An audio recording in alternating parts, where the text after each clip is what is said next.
6:34. And all board members are present. And I understand that the principal is ill. Unfortunately, she was out a couple days last week and out all day today, so she is still quite sick. Okay. We need to look at the minutes for the regular board meeting of February 10th. Are there any corrections or changes? Anybody? You've had a chance to look them over? Okay, I will entertain a motion to approve the minutes from the February 10th meeting. I'll make that motion. Support. All right, it has been moved and supported. Is there any more discussion? All in favor? Aye. Opposed, the same? Motion is passed. Moving on to committee reports. The Finance Committee met to review the mid-year budget amendments earlier today. And would you like to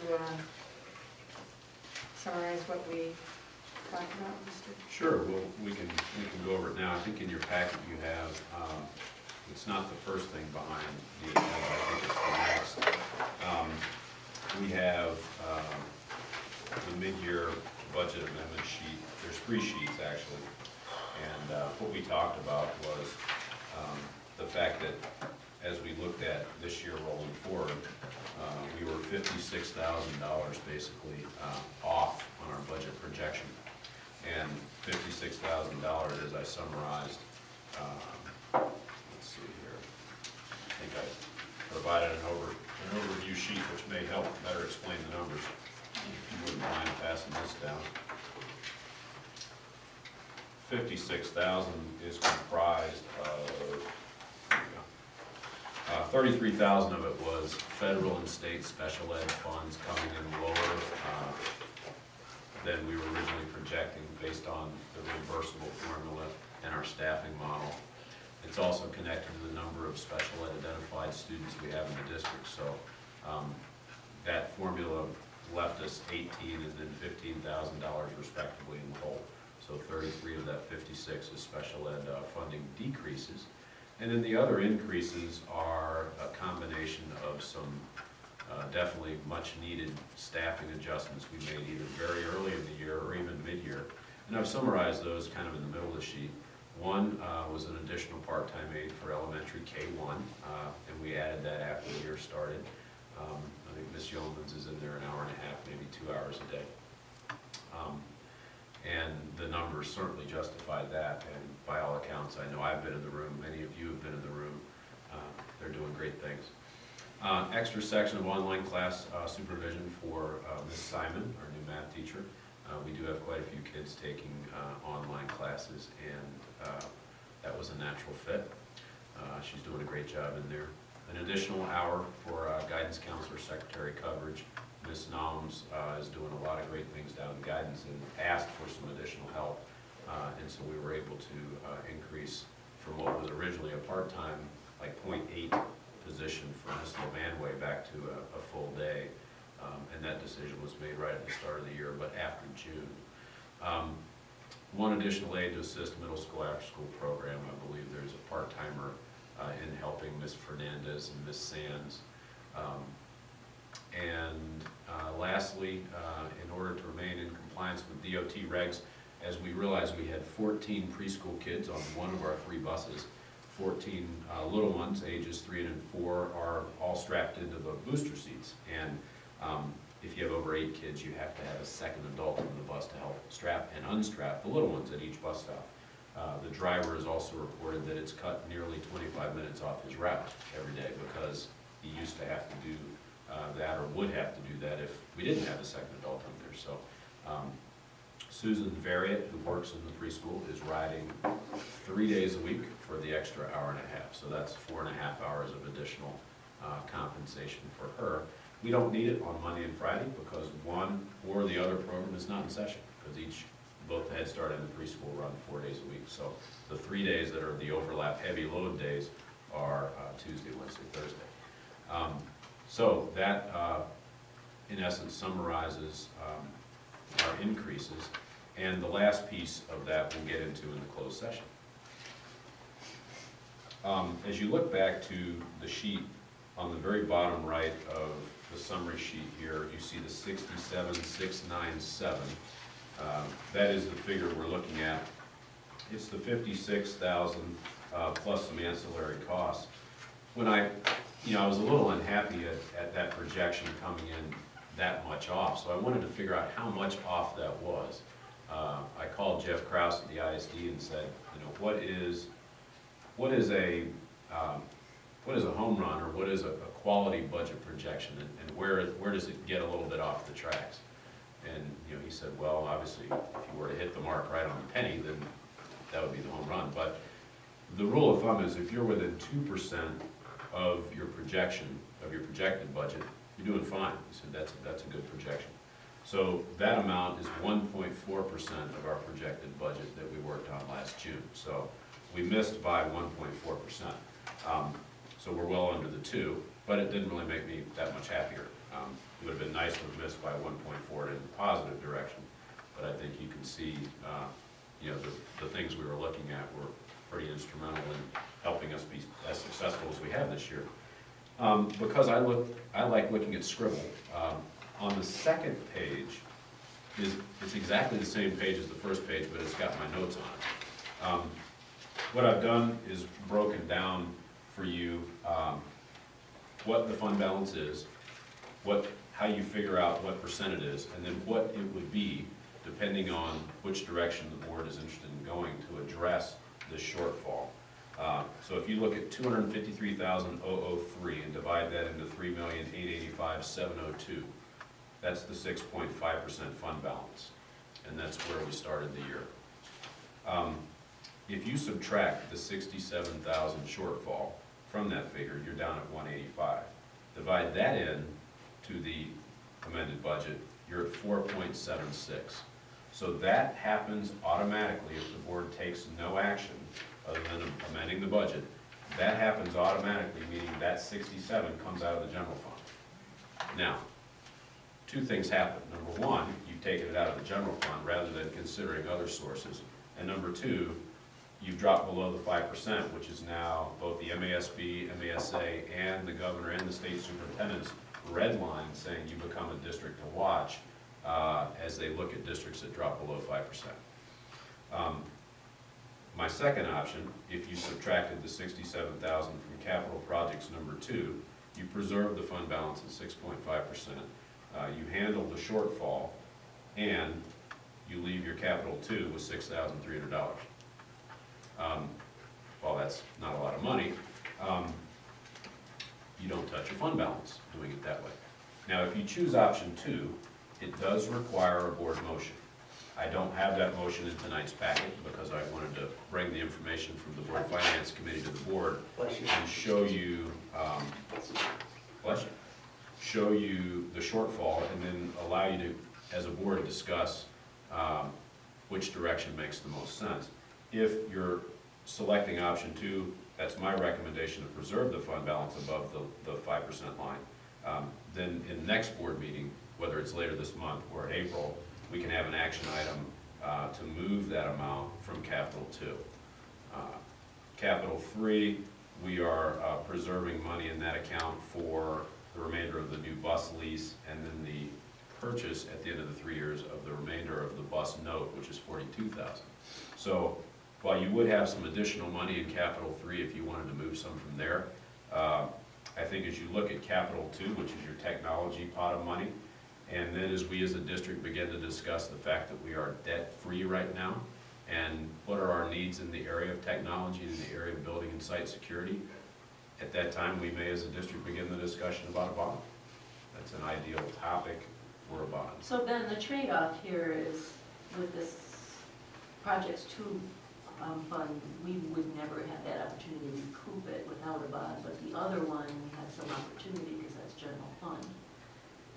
No? Well, it all came out of general fund, and it all can go back into general fund. So the way the capital 2 was originally created is money was moved in years past out of the general fund into that for a specific purpose. And that's why we can, as a board, move it back. If that were debt or bond-based, if that were coming from a millage, you couldn't move it into your general fund. You'd have to keep it earmarked for just those purposes. But I guess what I'm asking is there's opportunity in the future to put more money back into Right. capital projects. Right, through a bond, exactly. So the general But only fund. through a bond, not through movement of funds from general fund. Well, if the general fund were to grow dramatically, you could then earmark and move money right back over, yeah. So there are a couple ways you could do it, but the more likely short-term way would be from that bond. And if we did a bond for it, it would have to stay in there, and it would have to be, it would be earmarked. Right, so if you did a technology securities bond, however you wrote the parameters of that bond, then that would be restricted money. Right. So then our auditor would look at, let's say that money was added into the residual 6,000 that was left in there. The 6,000 could be used for anything if the board chose to move it around, but the rest of it that was deposited, so to speak, based on the millage or the bond would be dedicated money. Yeah, you couldn't move it. So in a nutshell, those are the two options. Like I said, the motion tonight, if you look at the motion there, letter D, is to approve the amended budget as presented. If that's all the board does, then automatically it comes out of the general fund. If the board says, you know, as a group, we would like to move it from somewhere other than the general fund, then that money will be moved based on the board's next action to take it from a capital account. And I know you said as the superintendent that was your recommendation to take it from the capital fund. And can I speak for the committee? Sure. That the committee, you know, after reviewing with Ben on this, the finance committee also would recommend that be, can I say that? Sure. That is what, am I right? Yeah. And we did talk about some of the pros and cons of Yeah. each way. So then, we will not do motion D tonight? No, we'll do motion D, but we will have a subsequent motion at the next meeting to specifically dedicate an amount of money to come from capital 2, if that's the direction the board wants to go. Motion D takes place tonight. It just says the board is recognizing the shortfall and amending the budget, and then you're determining at the next meeting where exactly that money's coming from. So, All right, thank you. Are there any more questions or comments? Anything, Melanie, you'd like to add? Okay, then we will go on to staff and student reports to the board. Kim Fernandez did a grant, and we got an award for it.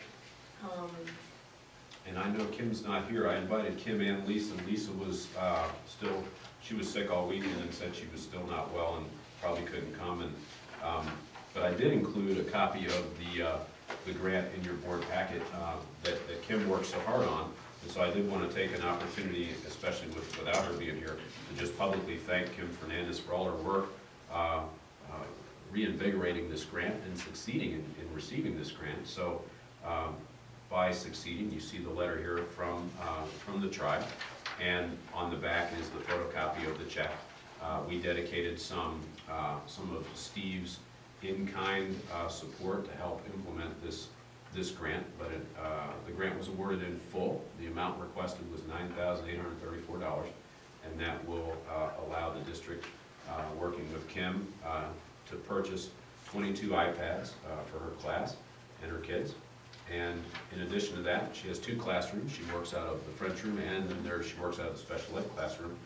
It'll take care of purchasing 2 Apple TV devices to help with the projection from the iPad up on the wall through the overhead. So I couldn't be more happy with her work on this, and the turnaround from the tribe was pretty expedient, although interestingly enough, the notice of this came from a couple of folks calling saying congratulations, they read the article in the Al Rapids paper or the answer. So we actually had folks calling to pat Kim on the back before the tribe actually got the letter to us that we had received the grant. So it was cool though, we were really excited. So congrats to Kim and all of her hard work. And as you see in the letter, We will comply with the last paragraph. It says the tribe would like us to provide a short report on the expenditure of funds by the end of this year, December 31. So as we get into the purchasing and acquisition of the iPads, I thought it'd be neat to use the iPads to take some short video and take some shots of kids and Kim working, then we can include some nice color shots of the iPads in action as we send a report back to the tribe. So, good job, Kim. Very nice. Will we be sending her a letter of recognition from the board? Certainly, certainly. Thank you. I like that idea. That would be really good, I think. That's an amazing kind of thing to happen for us. Moving on then, do you have anything? Oh, I'm sorry, let me touch briefly on Lisa. I know she's not here either, and Michelle, maybe, or Trish, maybe you can help me. I was actually over here working on the budget, so I did not get over to the IMAX theater.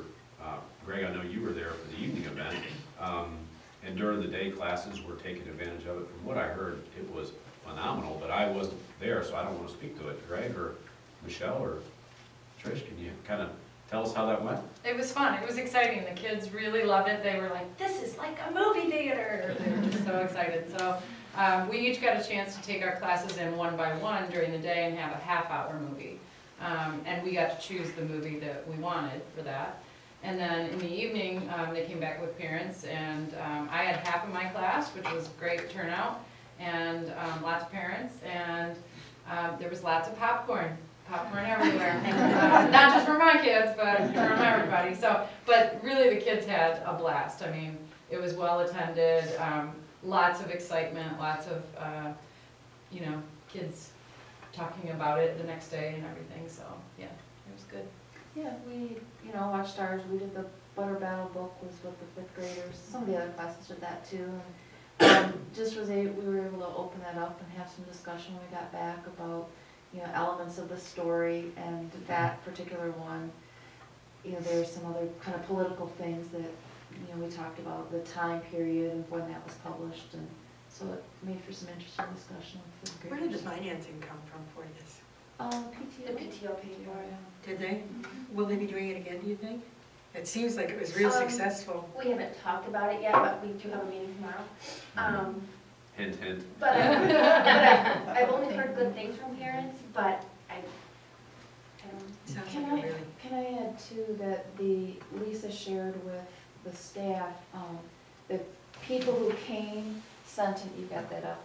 I'll just read it. Oh, yeah. She got an email from the gentleman who worked with us, and it said, "I just got out of a meeting where both Dan and Louise had a conference call with all of us to say that Central Lake Elementary was by far the nicest and best school they've visited all school year." Literally, that's what they said verbatim. Or the one page. Thank you for your generous hospitality, making them feel right at home. It was an absolute pleasure working with your 21st Century program as well. I hope the anti-bullying programs make a difference. Because they did stay, since they were here anyway, they stayed and did some things for the 21st Century program as well. Oh, So- that's nice. And they didn't, Yeah. I don't think they charged any extra to do that. And they were like, "Oh, we're here, we'll do Oh. this." So it was nice to get that kind of feedback too from the outside. And Gregg, good turnout at That's night very too, nice. right? It was a great turnout, yeah.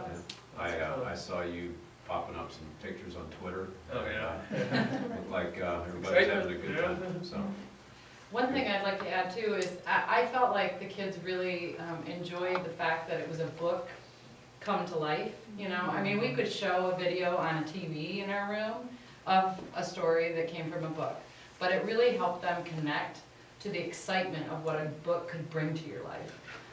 And Mrs. Wagoner came in, was it the next day or 2 days The next later? day, yeah. The next day, yeah, and she read one of the stories that we had watched, so you can speak to that too. It but- was wonderful. They were so responsive and so into the story.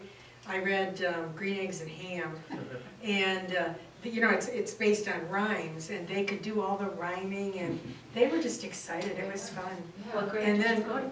to the preschool. Oh, okay. And Lissa had made Green Eggs and Ham treats, and they turned it into, it was really nice what you did with it, Trish, because they did yummy and yucky, and they Nice. looked at it and tried to decide whether they were gonna like it or not, and then they voted on it, and got to use the word unanimous because they all liked it so well. It was just a nice experience. And I think all that ties together. It's one of my favorite months of the year is when you have March's reading month. They also left it up during, obviously during lunch, and just had like a C video kind of playing with some music, and I know the aides at lunch said they want it all the time.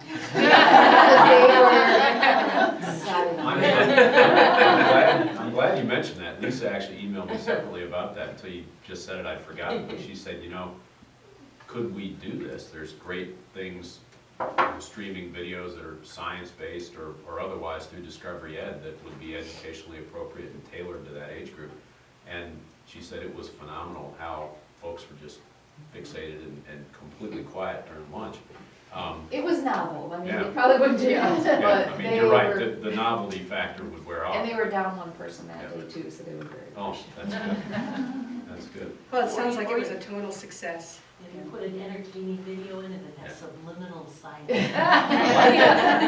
It's that. funny, and then all of a sudden something about. And then every now and then, eat your broccoli. Carving. Yeah. Slip it in there, right? I like that. That's good. Well, it's neat. And if you need any votes, I think we'd all vote to Do it again. do it again, yeah.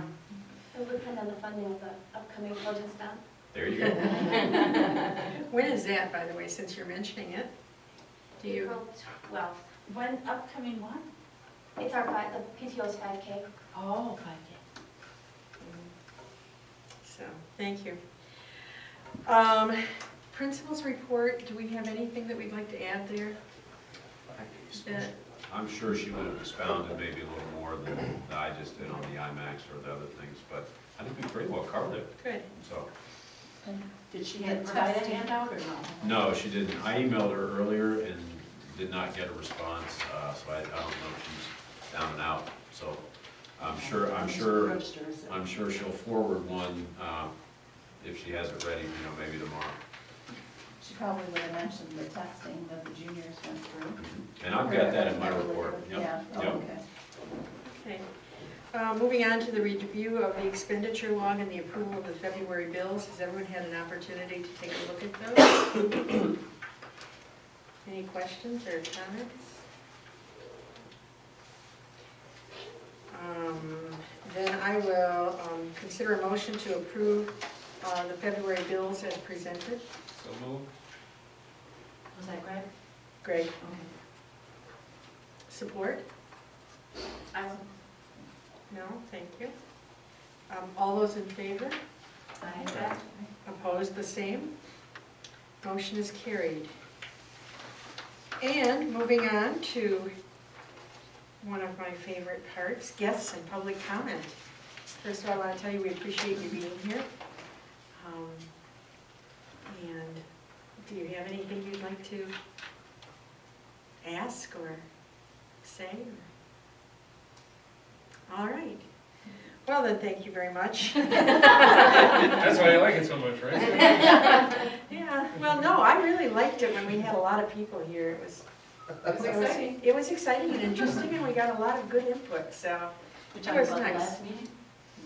Or just Any of the meetings we've had. I think we it's were- going beautiful weather. Yeah. We have several action items. The first one, we are going to consider a resolution to recognize Liz Washer as this year's recipient of the CLEA Outstanding Person in Education Award. And I have a resolution here that I'd like to read.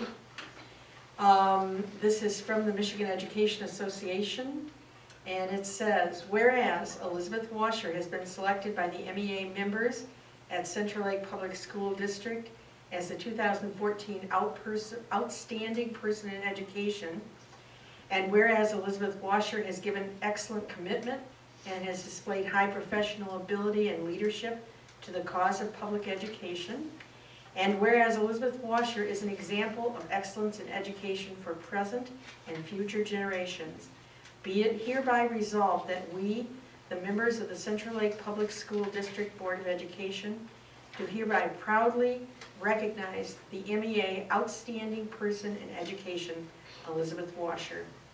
on this, the 10th day of March, 2014. A very nice certificate that they put in a frame, and they take pictures of all the outstanding people in education from the entire district. And they are having a recognition dinner on March 28th at Castle Farms this year. You can RSVP RSVP by the 28th, oh, right. Sorry. May. It's May 8th. It's on May 8th, yes, you just need to RSVP, so it should be, it always is, an interesting and fun evening. And I have 3 tickets that came in the packet, so check your schedules. I can get more. But we were sent 3. So if you're able to go, let me know and we can ride together. all right, so mark that on your calendar if it's something you can do, May 8th. We do need to sign the resolution, Okay. and then what they'll do is they'll frame that with all, I've signed it already, but all the board members Okay. get an opportunity to sign. And she was chosen by our staff as the, Yes, and it is certainly a nice opportunity and something you never forget. I know that, Michelle, I think you have been the outstanding person, and so have I, and it's just a very nice ceremony and dinner. And Castle Farms should be interesting to have it at. It's normally, is it at Boyne Mountain? It's been Last at the year. castle before. Has it? Okay, well, was it nice? Oh, it was Brenda's year. It was nice. Okay. But a lot of times it's either in Galen or Mhm. just because of sheer size. So, at any rate, I will consider do we need to vote on this? We don't need to vote on this. There's no motion for this, is there? I was just really recognizing Okay. the It's resolution. listed under action items. Yeah, it is listed, and we do have a motion number for it. Should we just go ahead and, You know, I think you can, and I think I put it there because I think it was there last year. So we make an official why don't we motion to do that? recognize. Have an official motion to recognize Liz Washer as this year's recipient of the CLEA OB award. So move. Greg moved, supported by Melanie. And all those in favor? Aye. Opposed, the same? Motion is carried. Now, will we also send her a letter of recognition? I think we just did. Okay, Thank you. all right. Then I will consider a motion to move into a closed session at 7:00 PM to discuss confidential personnel matters. If you want to stay, it will be a very short meeting. We're thinking maybe 15 or 20 15 to minutes at 20 the probably. most. So